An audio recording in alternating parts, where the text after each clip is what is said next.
Julio, soy empresario, estoy casado con Maite, tengo 3 hijos, Arturo de 25 años, Eduardo de 19, Eduardo es cocinero, Arturo está estudiando cocina, y la pequeña Marta, que tiene 11.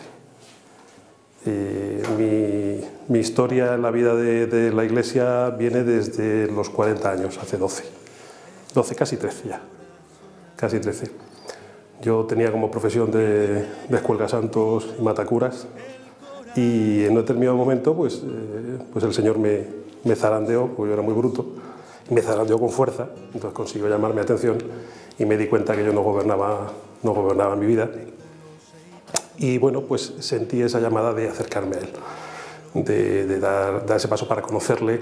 Y bueno, pues como tenía una enfermedad bastante compleja, si mi destino era pues abandonar este mundo, pues decidí intentar en lo que me quedaba de tiempo ponerme al día. Y empecé ese pequeño caminar interior para pensar que había algo más que no era la existencia que yo conocía.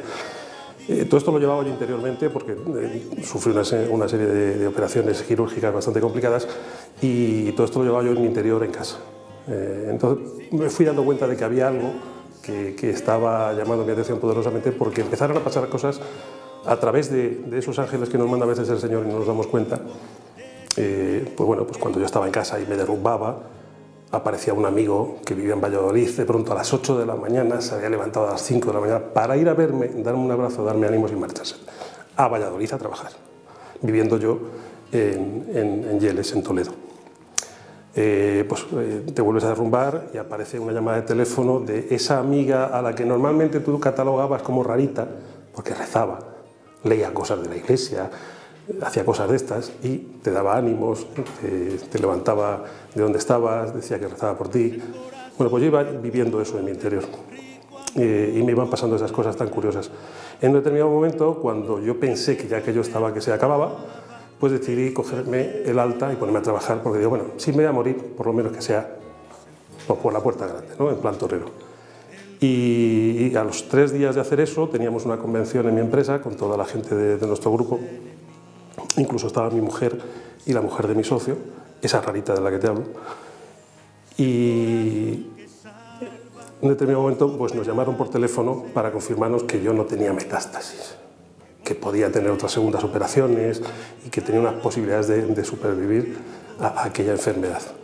Bueno, aquello fue un derrumbe de tal calibre que espontáneamente me salió decirle a mi mujer: cariño, he estado viendo esto, necesito ponerme al día con el Señor, ¿quieres casarte conmigo por la Iglesia? Sí, bueno, aquello fue tremendo, ¿no? Y ahí empezó pues algo que también es muy curioso. Mi mujer lleva para el mismo camino de forma paralela desde su punto de vista, al mismo tiempo. Decid a todos que vengan a la fuente de la vida, que hay una historia escondida dentro de este corazón. Decidles que hay esperanza, que todo tiene un sentido, que Jesucristo está vivo. Decidles que existe Dios.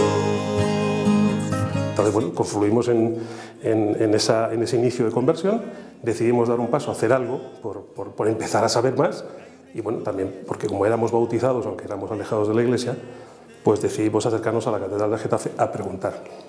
Bueno, y según el manual, ahora, ¿qué hay que hacer? Un sacerdote joven nos recomendó hacer un cursillo de cristiandad, y como no había plazas para el cursillo de cristiandad en Getafe, pues nos mandaron a hacerlo a Madrid. Y bueno, ahí me caí de bruces, ahí ante el sagrario se me partió el muro que yo tenía en el corazón, y empecé a vivir de verdad mi conversión, y ahí empecé mi camino de fe. Decid a todos que vengan a la fuente de la vida, que hay una historia escondida dentro de este corazón. Decidles que hay esperanza, que todo tiene un sentido, que Jesucristo está vivo. Decidles que existe Dios. Ahí me encontré al Señor de bruces, pero completamente. Pero al final, al cabo de los años, he ido viendo el por qué fue tan radical esa conversión, porque me ha ido preparando para muchas cosas que han venido después. Como empezábamos nuestro camino de fe, invitamos a nuestros 2 hijos, en aquel entonces solo Arturo y Eduardo, a entrar en esa vida de la Iglesia, a prepararse para vivir la vida de la fe igual que nosotros, y lógicamente ellos, en la confianza que tenían a sus padres, pues dijeron que sí. Arturo inmediatamente dijo que sí, no sabía por qué, pero él decía que sí, porque siempre tuvo ese corazón tan abierto. Eduardo, que era un niño pequeñito de 6 años, pero muy reflexivo, dijo, me lo pensaré. Y el tío a los 3 meses nos dijo, quiero hablar con vosotros. Que he dicho que creo que sí, que hijo, porque a los 3 meses ya no te acuerdas de lo que había dicho un niño de 6 años, y dijo que sí, que quiero ser cristiano, que me voy a preparar. Bueno, pues entre medias hicimos el cursillo de cristiandad. A la semana de hacer el cursillo de cristiandad, curiosamente, nos enteramos que mi mujer estaba embarazada de nuestra hija Marta, cosa que era harto imposible según aquella enfermedad que yo tuve. Y bueno, pues empezamos a vivir todo un proceso de preparación para llegar a esa boda. Como queríamos casarnos correctamente ante la Iglesia, desde el cursillo hasta llegar a la boda, vivimos en celibato. Pues fue un gesto para devolverle al Señor todo el regalo que nos había hecho, y nuestros hijos se fueron preparando de forma muy abrupta, muy concentrada para poder llegar al sacramento con parte de sus deberes hechos, que era bautizarse. A Arturo se bautizó y recibió la comunión al mismo tiempo, algo que no teníamos pensado hacerlo así, pero el sacerdote tomó esa decisión. Y empezamos ese camino de fe. El hacerlo tan violento y tan fuerte, yo creo que el Señor nos fue preparando para vivir muchas de las cosas que nos ha tocado vivir después. Entre otras, que el mismo sacerdote que bautizó a nuestros hijos, al poco tiempo de bautizarles, se secularizó. Y se secularizó además de una forma tremenda. Hizo pues, un poco de destrozo entre la juventud de la diócesis. Y él me confesaba que había estado en ciertas actitudes y ciertas cosas que no correspondían con lo que debería ser. Pidió perdón, efectivamente luego ha empezado un camino de recuperarse y demás, por lo menos en la vida de la fe, pero eso no deja de ser una convulsión muy fuerte para alguien que se acaba de convertir, ¿no? Sales del cursillo de cristiandad como una gaseosa, con todo un montón de cosas maravillosas y buenas, empiezan a pasarte cosas estupendas, conoces a mucha gente maravillosa y ¡fum!, se cae todo abajo. Si no hubiera tenido esa conversión tan fuerte, pues posiblemente eso no lo hubiera podido resistir tan fácil. Ese fue uno de los grandes hitos del inicio de nuestra conversión, ¿no? De mi conversión. Bueno, sí es cierto que como yo conocí en cursillos conocí al Señor, entonces conocí lo mejor, me enamoré del movimiento, entendí que pues, podía ser mi sitio dentro de la Iglesia y empecé a caminar con el movimiento de cursillos. Y bueno, hoy 12 años, casi 13 después, pues ahí sigo trabajando con el movimiento, ¿no? Intentando llevar a esos alejados a la luz. Bueno, pues nos han pasado muchas cosas desde entonces. Hemos vivido la conversión de mi suegro, por ejemplo. Bueno, en la misma boda, de hecho, pasaron muchas cosas. Fue una boda muy curiosa porque tú ves el típico álbum de fotos de boda y ves pues, fotos de todo tipo. En las nuestras no ves más que manos. La fotógrafa se volvió loca y decía que es que nunca había estado en una boda en la que todo el mundo se diera la mano con tanta pasión y con tanto cariño. Y se dieron cosas curiosas como que hubo conversiones, hubo vueltas a la iglesia de gente que estaba muy alejada. De hecho, nos tocó hasta ir luego un tiempo después a Cuba a que se casara la que sería mi ahijada porque se convirtió en esa boda. O sea, cosas muy curiosas, ¿no? Y empezamos ese caminar en cursillos pues, de una forma potente, ¿no? Porque habíamos vivido cosas muy bonitas. Entre medias, bueno, pues han ido pasando muchas cosas. Nació mi hija, se bautizó, ella ya empezó el camino de fe desde, digamos, de forma más normalizada, ¿no? Se bautizó inmediatamente, empezó a hacer su vida de fe dentro de su colegio, luego hizo la catequesis, ahora ya está confirmada incluso. Y entre medias nosotros pues, nos hemos ido preparando en cursillos para ayudar a otros. Cuando das un paso de esta magnitud, evidentemente todo cambia, ¿no? Porque todas las cosas materiales y físicas de todo alrededor no cambian, pero tú cambias. Tu forma de percibir la amistad ya no es la misma, la gente de tu propia familia ya no te mira igual, empiezas a ser el rarito,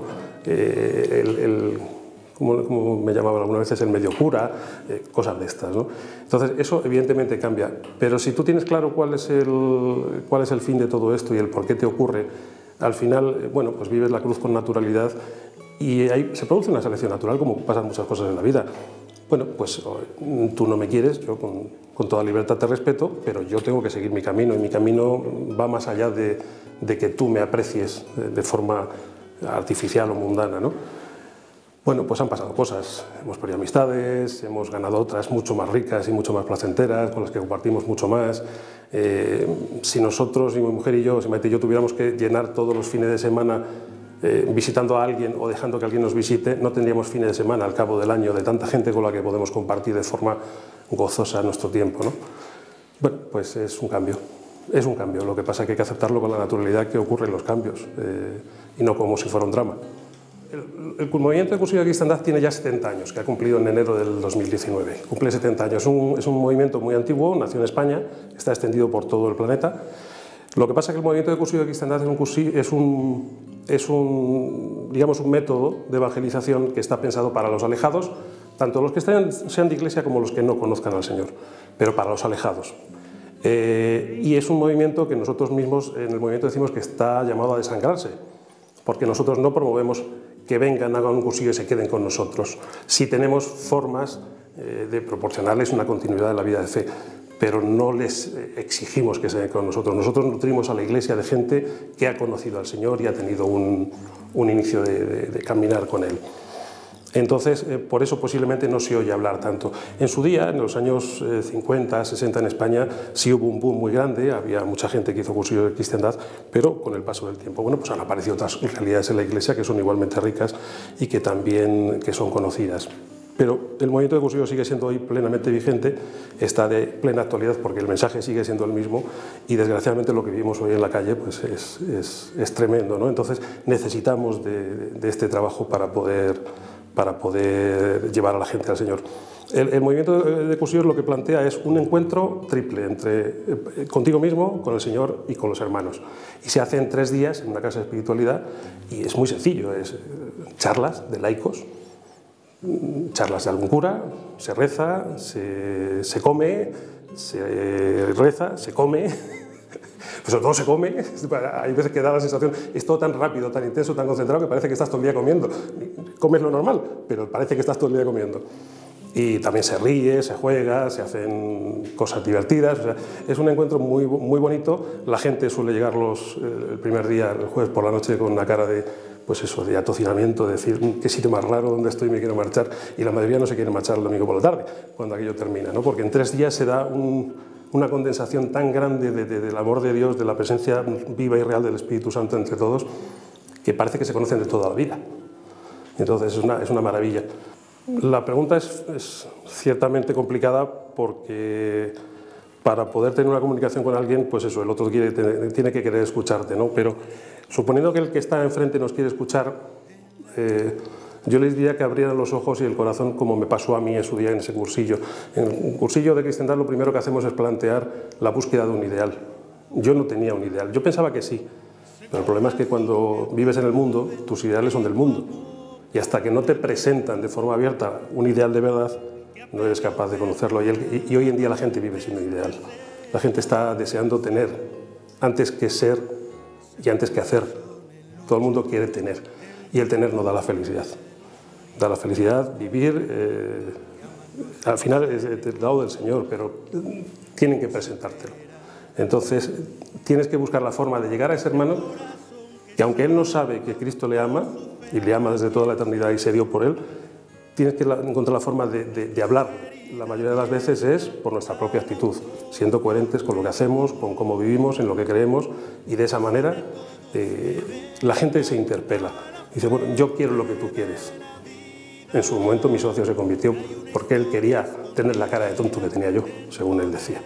Yo quiero esa cara de tonto que tú tienes. Bueno, pues no la doy yo, está bien dada, pero hay que buscarla. Y bueno, pues por el ejemplo, por la coherencia de vida, al final la gente se plantea cosas y te pregunta, y esa es la oportunidad de, siendo coherente, ofrecerle el mensaje de la salvación. Decid a todos que vengan a la fuente de la vida, que hay una historia escondida dentro de este corazón.